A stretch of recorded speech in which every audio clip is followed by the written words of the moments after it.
We live in an ageing two-storey strata title block of 24 units built around 1970. There are two separate brick buildings.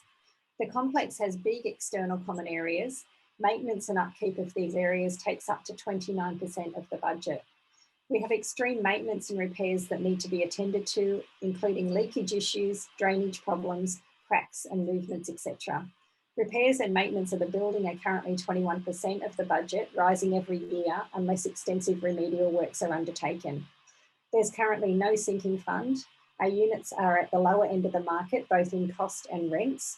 25% of the lots are owner-occupied, and filling rental vacancies during COVID has been problematic. Is a redevelopment buyout proposal too dramatic for our situation, or what can we do?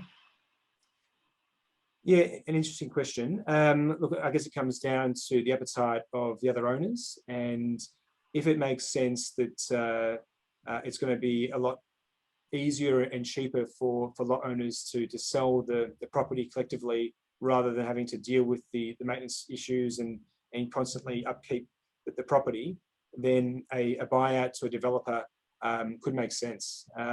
So it's about surveying your fellow lot owners and seeking their feedback as to whether they would be, I guess, keen for that scenario to occur.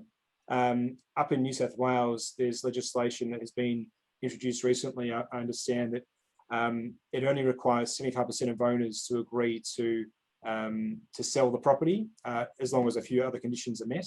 However, down here in Victoria, the threshold is still 100% of owners, which is a unanimous resolution to agree to sell the property. So I guess if you can't get that support from other lot owners, then it may be worthwhile for you to consider whether you sell the apartment yourself to get out of the future obligations of the maintenance requirements.